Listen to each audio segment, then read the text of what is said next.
Hello, this is Andrew with JJ RIGGS Equipment, and we're back working on the 4220 today, doing some more wintertime preparation for cold weather starting. And in our last video, we talked about putting a 110 volt block heater into this plug, and that's what we're about to do today.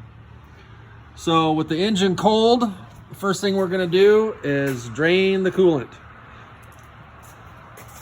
Zach's here helping out. Most of these tractors have a plug with a hose coming right out of the bottom of the radiator. Okay, so a 1/2 inch extension will fit right into the plug. We're using a swivel so that we don't have to pull the starter. You may need a cheater bar. They've typically been in there a long time, so you may need a cheater bar to crack it loose. But now we've got the water jacket open. All right, we've got the water jacket opened, the threads all cleaned up, and we're gonna put some Teflon tape on our block heater. Just 2 or 3 wraps ought to do.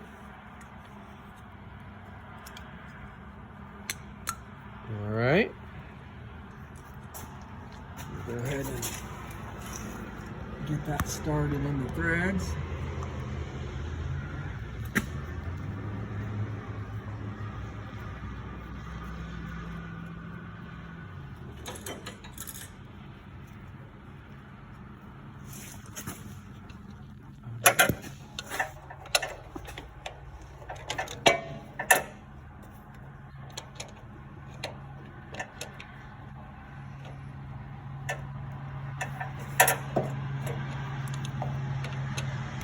All right, we've got it inserted nice and snug.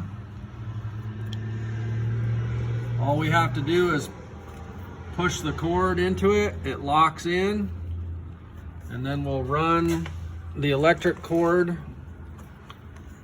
where it's gonna be out of the way, not get caught on anything.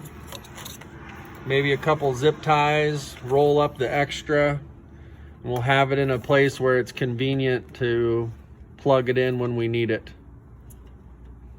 Once we're done with this, I'm gonna fill it back up with 50/50 coolant antifreeze solution.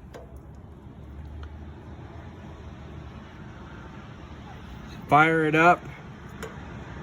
We'll start it and let it warm up and let it build up some pressure, and we'll watch for any leaks. Make sure that we don't have any leaking going on around the block heater, and it'll be ready to go. Thanks for watching. Make sure you like the video and subscribe to our channel. If you have any questions, be sure to comment below.